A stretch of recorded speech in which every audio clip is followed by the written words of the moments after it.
Good morning, Dustin Troyan here.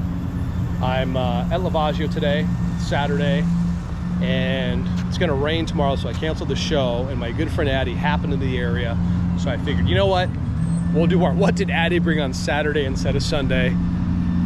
Oh my God.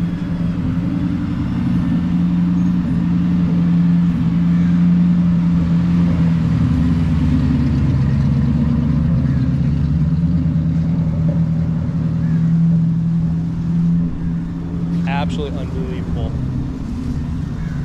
Unbelievable. You know, I always say we gotta have any excuse to have fun.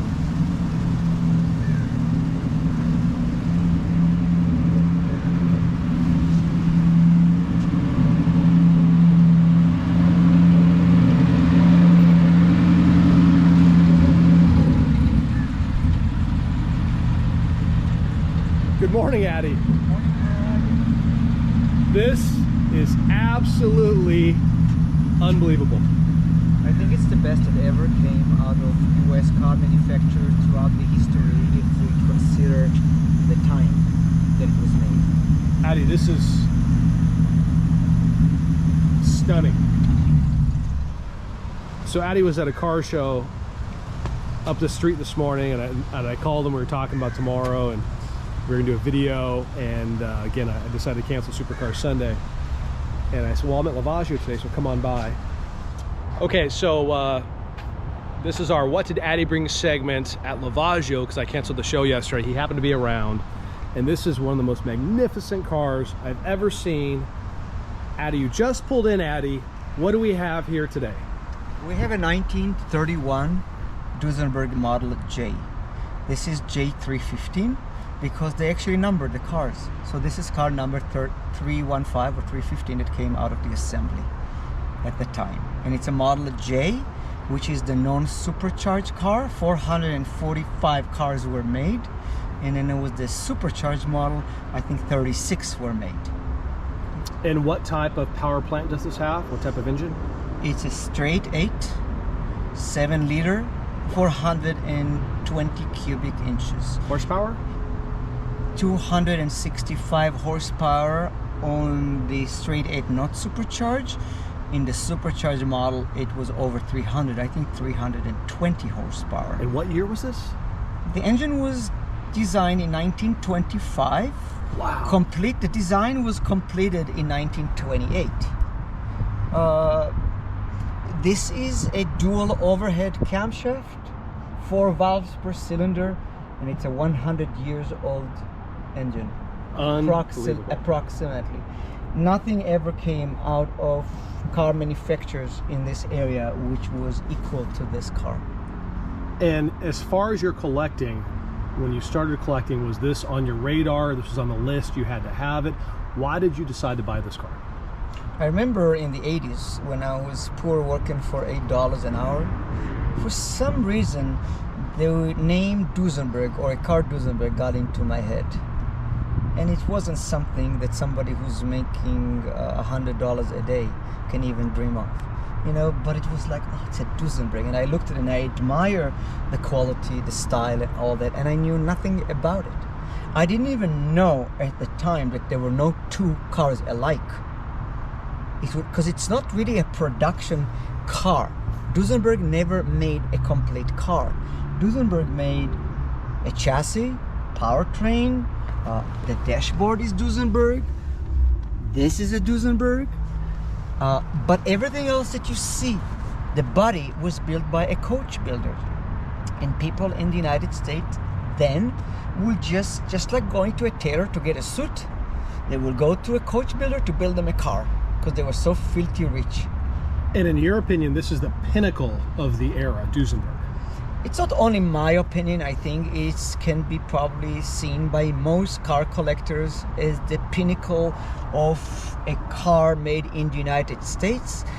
Similar to maybe that some people can say that the Mercedes 540K was a pinnacle of Mercedes built in Europe. Also similar era.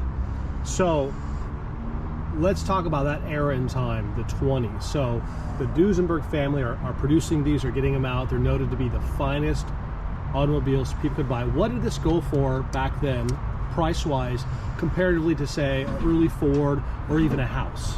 Okay.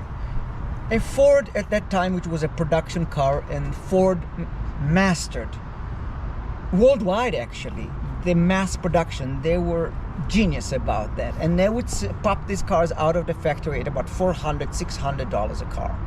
That's what it was. This thing, you would buy the chassis only, chassis, engine, powertrain, all that stuff, for about $700-800. Wow. Okay, now you don't even have a body on it, right? So then you need to go and design or ask for a body, or maybe it would be your imagination of what you want a body to look like. You want it to be a 2-seater, a 4-seater, you want it to be a dual-cowl, like this one. Dual-cowl, see, one compartment here, one compartment there. It was a choice, and anybody could choose whatever they want. Go to a coach builder. This thing is a Murphy Pasadena body. Right here in Pasadena, there was a factory that will produce you a body to your liking. Whatever it is that you want, they will just make it for you. It's just a matter of money. We go back to the money. There's a range, because it depends of your taste. So complete, done, you can drive the car from the coach builder. How much do you think this vehicle would have cost in the late 20s? I don't know about this specific one, Ballpark. but the range, I do know the range. Okay. $15,000 to $23,000 back in 1928. Now, average house in the United States at that time was $3,000. Wow. So you're looking at something, let's just say it is $20,000 for this car. It costs 7 times the cost of a house. And the problem was, it was made in the wrong year. 1928 was not a good year to start production of cars, because nobody anticipated what would happen in 1929. In 1929, you couldn't sell a car like this even to the richest people in the United States, although they were able to afford it. And the reason why is they were embarrassed. People would starve, people would jump off buildings. There was So no in money. 1929, because we have a lot of young viewers, what actually are you talking about? I'm talking about the depression in the United States. It was not a recession, it was a depression, they call it. And I think it started with the stock market crash. Right. Correct? People jumping out of windows. So now people jumping out of windows, they didn't even throw eggs, I think, on these cars, because eggs were so valuable. If you think about it, it wasn't that eggs were disposable. So what you're saying is that if you were driving one of these cars around during the Depression, it was such a show of opulent wealth that people throw rocks at you, they would hound you, they felt it was very unfair that you had this when they were starving. That is correct.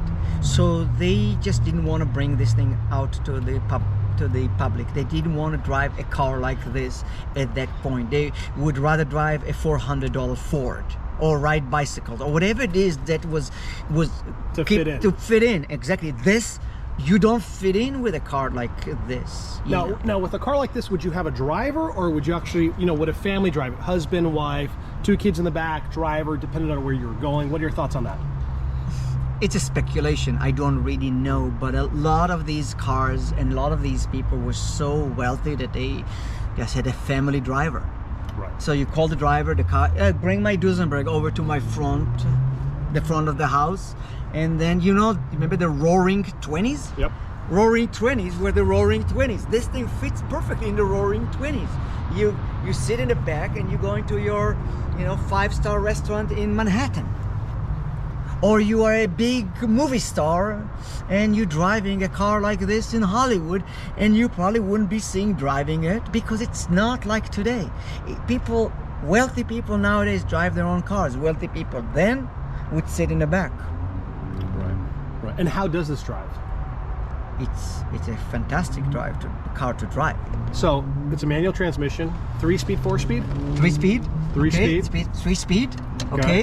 One here. Okay, here. 1, 2, and 3. Where's reverse? Reverse go like this and up. It would go up now because the gear here, it did go up.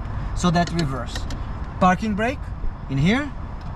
Look how big it is, but look, it's beautiful also. You know, even the handle of the parking brake was custom made for this. It goes like this, and they didn't even want this to wobble, so they made a little piece like that that will hold the parking brake in place. There's things like this in here that you wouldn't see ever in a car. Look at this. Can you read what it says? I can't. What does it say? Altimeter. Altimeter. So it's height. Right. Why is it important? I do not know. Okay. So put your brake back on, will you? You're gonna run me over. Oh, it was running. Okay. You know, Addie and I always have so much fun. Okay. And he happened to be in the neighborhood today, and I said, hey, come by, let's do a quick video. Such a nice guy. This car's, guys, if you could see this car in person, it's breathtaking. It truly is. It's absolutely breathtaking. Let's look at the instrument panel, see how things are in this thing that are not typical in a car. Look, there was no ABS at the time, and cars actually did not have hydraulic brakes at the time. Just to give a teeny bit of a history lesson, you know, hydraulic brakes were actually invented in England. And then the Duesenberg brothers licensed it to put in their Model A. Oh, wow. There was a Model A, Model X, Model J. Okay? So they brought it to the States. And the first use of their hydraulic brakes was in their race cars. And later on, if you want to ask me how they all started building cars. But they put hydraulic brakes in their race car and then incorporated it into their street cars. Now, since there was no ABS, look at this. I'm not going to change it because I don't know. Look. Maximum brakes, minimum brakes. Wow. No, here. There's dry, rain, snow, ice. Incredible. So you can change the pressure of the brakes. And if you don't want to know what pressure you have in the brake, there's a dial in here. And look, it has the hydraulic brake pressure gauge in it. Which is not... You don't see stuff like that ever. There are some things in here that are kind of like difficult. Maybe I don't know, maybe you see this for an old man like myself to see the RPM in this little thing while you're sitting here. It's almost impossible because I need glasses. Okay, this is your speed, and it moves this direction, and you know, it's not that easy to see. They also have stuff that you wouldn't see in other cars. You see all these lights in here? These are lights. These are, let's call it computer. Okay? You know how today oil changes due? Okay. But there's a computer. Right. Okay. There is some sort of a mechanical device in it that counts the mileage that you're driving, and at some point it will give you a red light, and one of these unmarked light in here say oil change. Get out. Yes, I'm not kidding. Unbelievable. I've never heard of that. Neither have I. Windshield wipers were very cheesy at the time. See, they're vacuum operated. They don't have a motor. It's not an electric motor. I don't think Duesenberg brothers actually made this thing, or the cord was made and was pretty standard. There's this little tiny cheesy, you know, windshield wipers with a little tiny spring that go on forward, and Duesenberg and everything. It takes 2 hours to put the spring back together. Sounds like a fun project. Yes. Carburetors, like we have covered before in other cars, not carburetors, distributors, as we covered in some cars, did not have advance. And you do need initial advance into, so here, you see, I mark it because I can see, but in order to start the car, you just advance. I call it spark, but it really rotates the distributor mechanically. I put start and run because I forget. There's a throttle. You can use this thing as a cruise control if you want, but it doesn't keep the speed. It just keeps a gas. Yes. Right, these are the lights that they put in here. Okay. And that would be everything that we have here on this. In here. Oh, there's something which is kind of unique, but since they are racers, they also like loud sound. You see these handles here and here? Opens the exhaust. Come on. Exhaust cutout. In 1920. In 1928, you actually divert the exhaust down here, and it makes this racing engine. I'll show it to you when I start it, and you can see this pop, pop, pop. All these guys now, they're driving these Mercedes, the M series Mercedes. Okay, they didn't invent that. Oh, it that's was funny. doing it 100 years ago. Oh, that's Okay. so funny. There's a little ashtray in here, you know. Everybody's smoking like this. So now, look, I'm gonna show you quality. Oh, let's come around.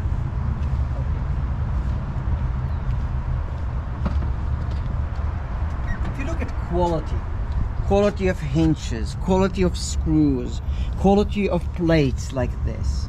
Let me show you the attention to details.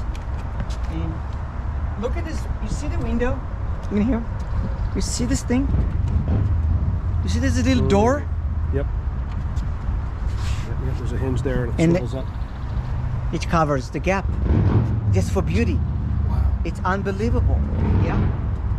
Okay, so now people want to know, how do you get into the back seat? Because you can get into the back seat like that, right? You can crawl if you're little and agile, but there's a knob down here. Can you show the knob?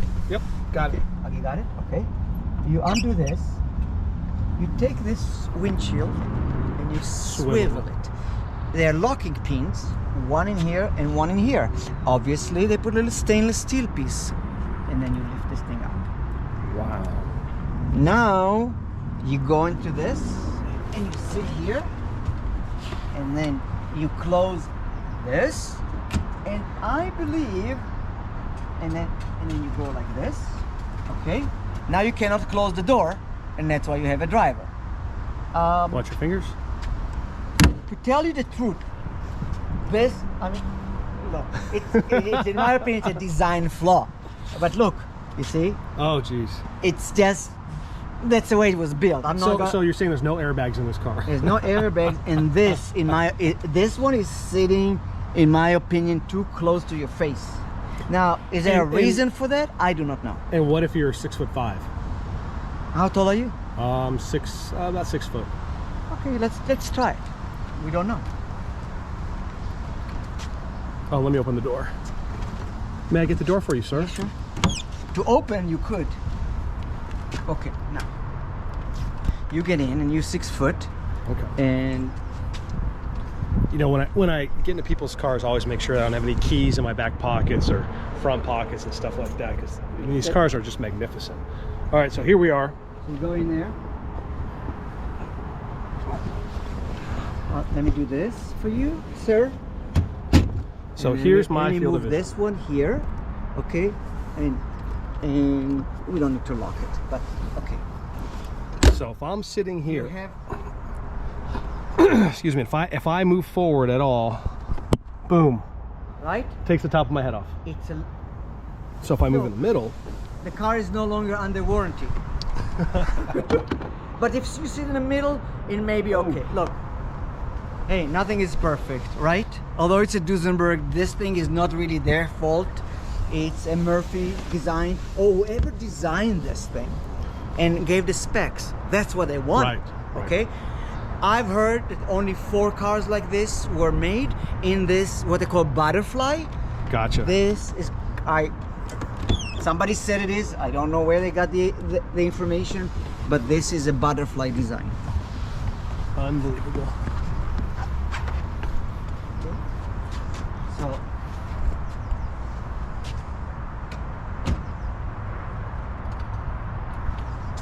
now, when they build bodies like that, there were no molds, because it was not a mass-produced car.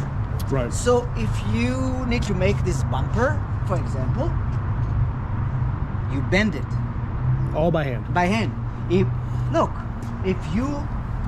This fender, which starts here and goes all the way to here, Wow.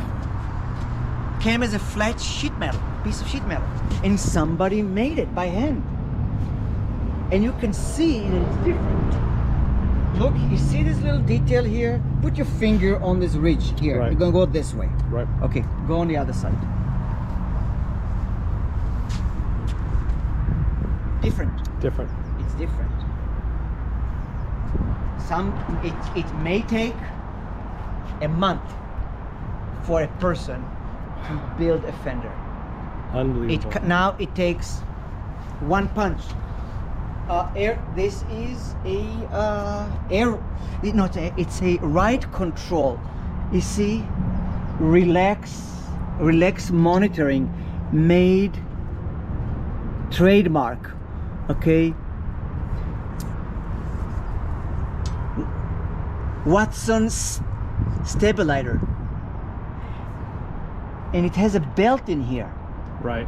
And I wouldn't be surprised if this thing was not an adjustable ride control. It's almost like air suspension, pre-air suspension, you know, Yeah. pneumatic, right? But with a rubber or even maybe a leather strap, I can't tell. It's a strap, you know. Okay, the grill. Yep, there's the one on the other side. The grill, and was common. You see these louvers? Oh, wow. They open and close. You see? Now I close it, and as the car gets hot, they open. Wow. You see? Now the car cooled down, and now that I told it to close, or you know, it's supposed to close by itself. I just got to get a step back and get a good shot. Stay right there and smile for me, will you? I always need a good cover shot of Addy, and you know, the information he shares with us, if you read the comments on the channel, you just don't get this information from anywhere else, and you don't get an owner who actually drives their cars like Addy does, and he works on them himself and he cleans them himself, and really has the actual knowledge, because you drive them, you work on them, you live your cars. Exactly. Unbelievable. I have too many, so sometimes question asks, "Well, don't you know?" I said, "Listen, I have so many. Would I know? I don't know. Like today, I was trying to check oil, and I said, I don't know where the dipstick. So they're giving me crap. I said, you don't know where your dipstick is? I said, yeah, it's basic, I know. But look at this engine. Let's try to find a dipstick. Oh, this is a masterpiece, guys. Okay. This is... So now... Okay, take a picture of this. And I'll tell you a story about Jay Leno. Okay. Okay. So, for some reason, and you can see in a video that Jay made, every freaking lock in this car is a different key. Makes no sense. One here, one there. One here, one on the other side. Everywhere you go, there's a key and it's different. So Jay was telling the story that he had fire. There's a key in here so they don't steal your wheels, tires. Your tires, right? Yep. So you go in this, and he had a fire, and he has a keychain with 12 keys, and now he's trying to freaking find the thing to open the hood. I don't ever lock this thing. Right. You know, I don't know why it was locked.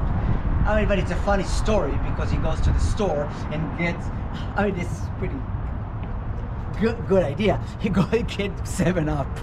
Oh, that's funny. And he goes to the liquor store because have it there. He takes the 7-Up and he's using the 7-Up to extinguish the fire. Okay.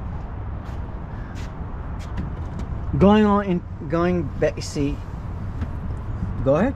Dipstick? Maybe?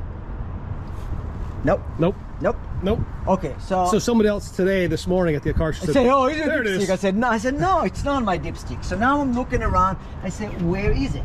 Now, maybe this almost looks like a place to fill oil in here. Okay.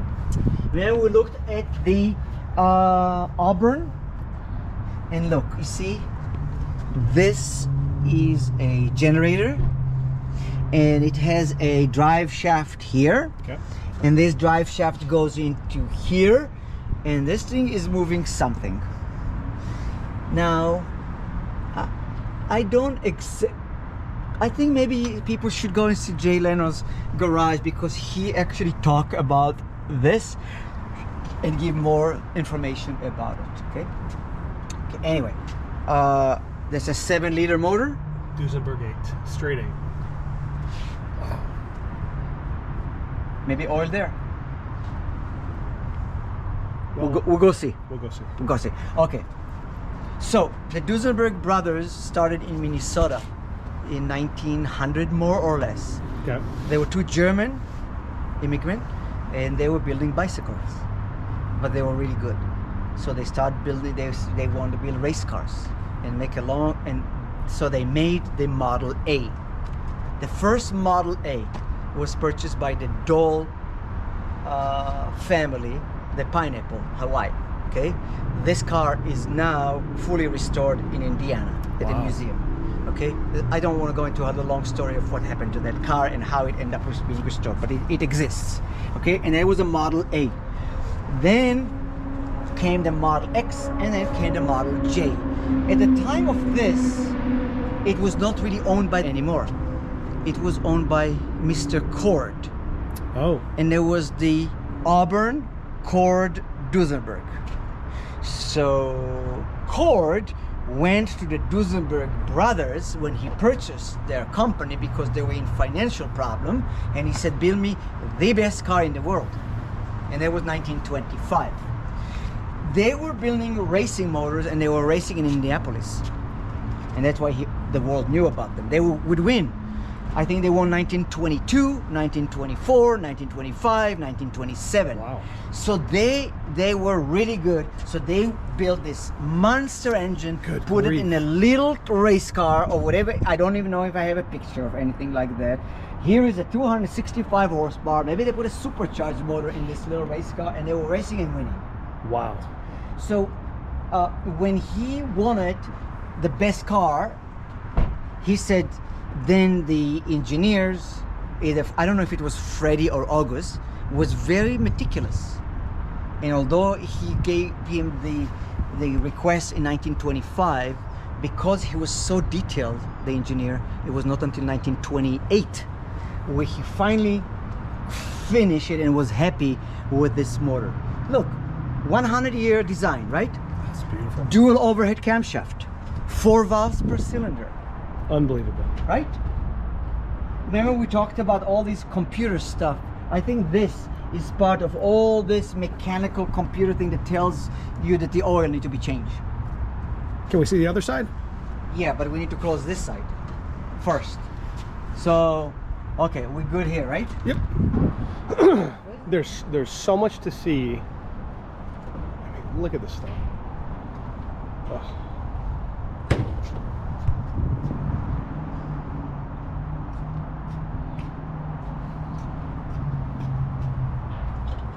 Open. Let's see how.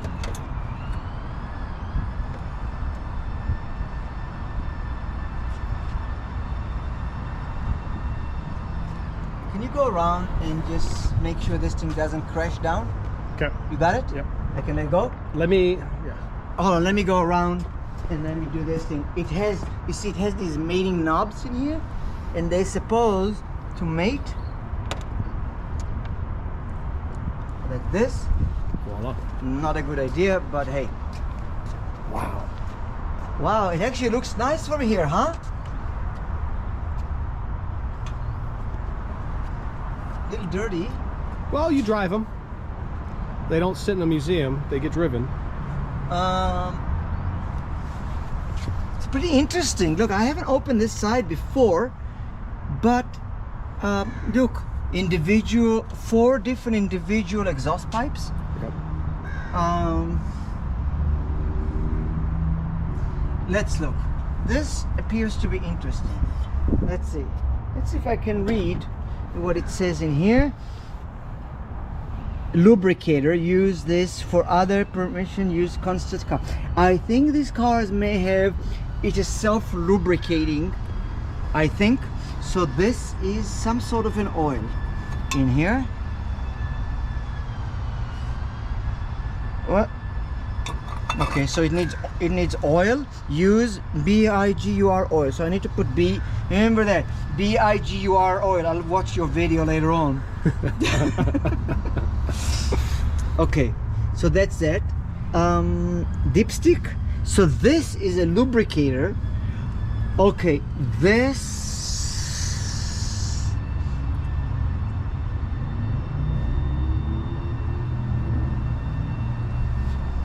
Now I know somebody out there watching the channel is going to say, guys, it's right. But how many times do you pop the hood of a 1920 straight 8 dual overhead cam Duesenberg. This side is the first time. I've never opened this side, ever, since I bought the car. I'm not saying that it should not have been opened, but you know.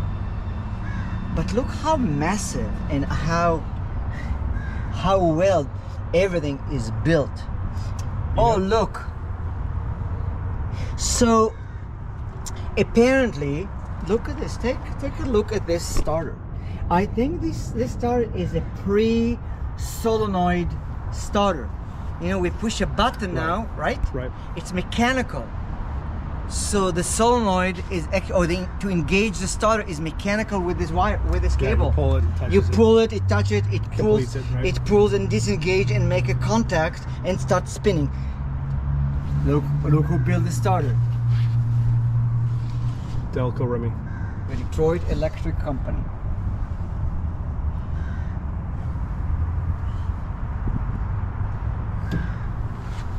"100 years old.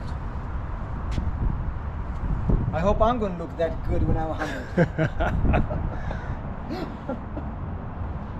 100. Power steering? No power steering. No power I don't think power steering ever came. There were no post-war cars with power steering. I don't know when power steering was invented, but maybe somebody in your comment of the video will research who had the first power steering. Who had the first power steering is the question of the day. Because your 300 is the first fuel injection. That is the Mercedes. That's correct. 1954. Yeah. Yeah. Which I never knew, and the tubular chassis too on that, which is really cool. Yes. It's got to be on the other side. What? A dipstick? Yeah. What's in here? What's this? Well, see, that's what I thought was the dipstick, but that goes into the cabin, right? Oh, you know what this thing is? Oil pressure gauge. Yeah, it's oil pressure. Oil gauge, maybe, huh? Yeah, that's what I was thinking. I don't know. Okay, the other question of the day. Where is a dipstick in a 1931 Duesenberg? Does anybody know? Does anybody know where the dipstick is? Now we're gonna get lots of comments. I have no idea. Look, it's not brain surgery. I mean, you can follow it. Oh, look, this radiator temperature. Yep. Right, it goes like this in here. I think it'd be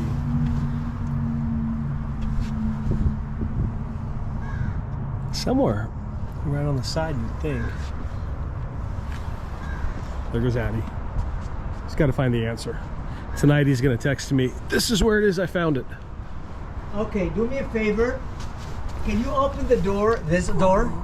Oh, what are you doing down there? I'm looking at the exhaust cutout.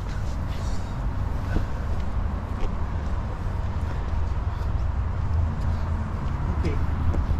This door? Open this door. On the floor there's a handle, right? Yep. Can you swivel the handle? Okay. Now the exhaust is closed, open. Okay. Now open the handle. Okay, now the exhaust is open here. Let's see. Addy's into his cars, can you not tell? There's only how many Go to the other side. how many do car the same collectors thing on the do you other know just get on the ground, slide under the car? You should come down here with me if you can, because you won't believe the quality of this thing. It's He wants me to climb underneath the car too. Oh, okay. You doing it? I did it. Okay, 1 second. I want to see where it goes. I don't know if you guys can see this. Well, it is beautiful underneath. Here, you want to give me the camera? Sure. Oh, other way. There you go. This way? Yeah, we'll see how it. If you tap the screen with your other hand. This one? Yeah, just tap. Okay, look. So the exhaust cutout is here. Here, why don't I just put it correctly? This way? Okay. You want me to open and close it? Okay, now open and close. Okay. Yeah, now you got that. Now, let's do the other handle on the other side. Okay?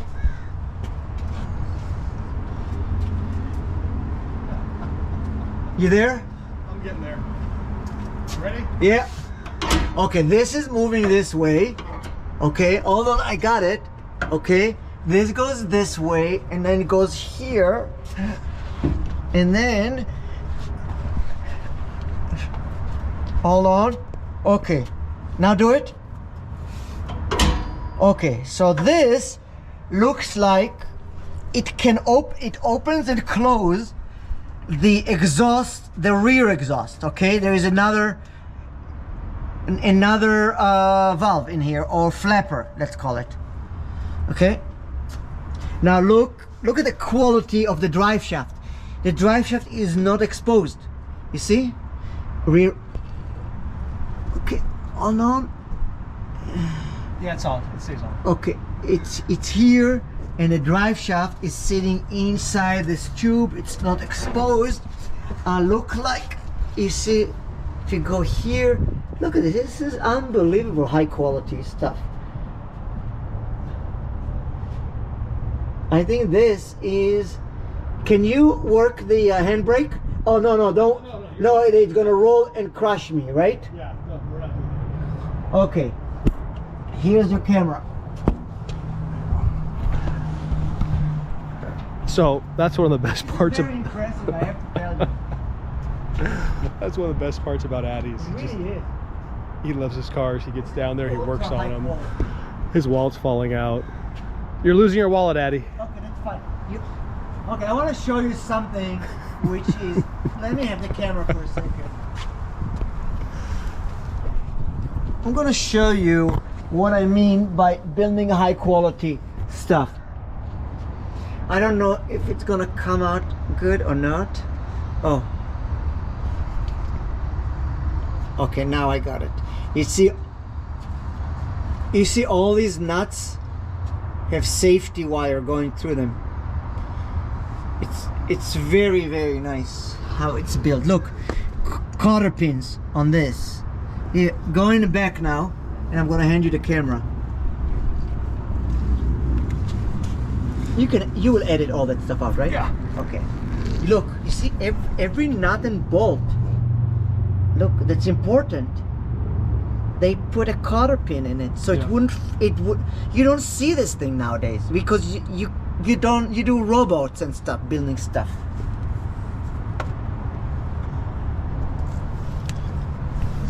So again, for a guy who's got a 959 and an XJ220 and Duesenbergs, and who just get on the ground, slide under his car, he's a cool guy.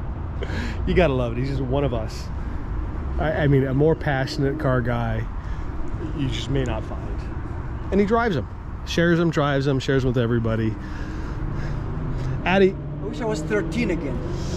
I was just telling, you know, one of the things I really admire about you is, you know, you're one of us. You pull up in this car, I can only guess what it's worth, and you slide underneath with the camera. You don't care. You want to share with everybody, not only the car, but your passion. And Why not? you know, a lot of guys with this would, you know, oh, I'm not going to get under there, and there you are, just being you, and I love it. I appreciate you for who you are. I mean, look, because it's interesting, you know? I actually I like when people are thinking and coming up, they have a problem, and I like the solution, and I want to see what kind of solution they came up with in order to make stuff work, you know? I'm watching a lot of stuff now about Tesla and Edison, and it's very interesting how people are inventing things. Who invented the jet engine? Very interesting, you know, because it's part of us. It's part of us, part of our lives. Absolutely. So this thing, how does? Okay, I don't know how this thing opens up, but sometimes I need to help it a little bit. Okay, we good? We're good. You know, I'm gonna run out of battery here, Addy. I just want to say, you know, for an impromptu, he was down the street, we chatted about life, and it turned into this moment, this beautiful moment, which again, I take my orange hat off to you. Thank you for everything you do for all of us in the car world, sharing all your cars, being a caretaker, actually driving them, fixing them yourself. You know, there's really a lot to admire, Addy. So thank you. Yeah. Thank you so much for the opportunity. So comments, if you guys know where the dipstick is, subscribe, like the channel, please. I think I'm gonna start doing a lot more in-depth content, because a lot of people really like his depth of knowledge on the subject and his passion. So he and I are gonna have a lot more fun, a lot more coming at you, and we'll see you at a car show, Supercar Sunday, other car shows, Conejo Valley Car Show. We'll see you in Southern California. Okay.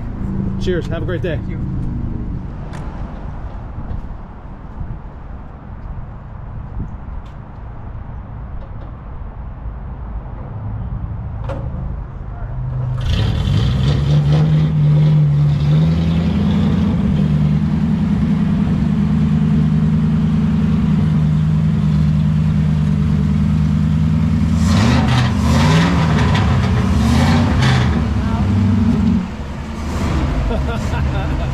Open headers.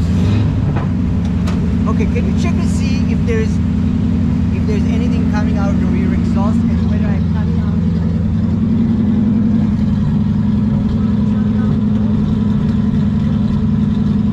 Oh, hold on. Very little. All of it.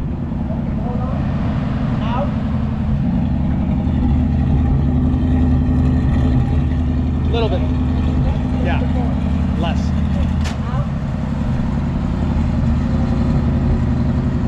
All.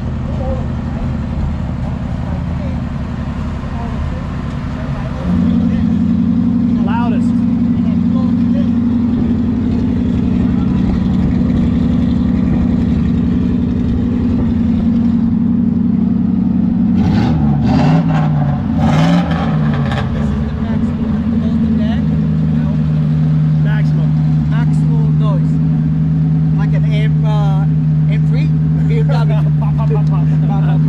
Bye, Addy. Thank you.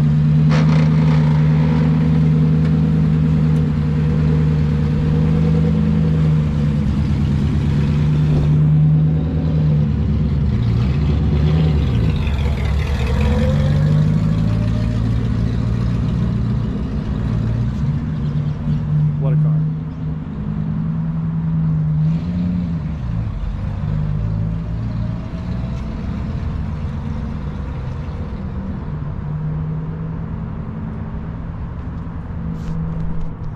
Gotta have fun. That's what we're doing. We're having fun out here. More to come.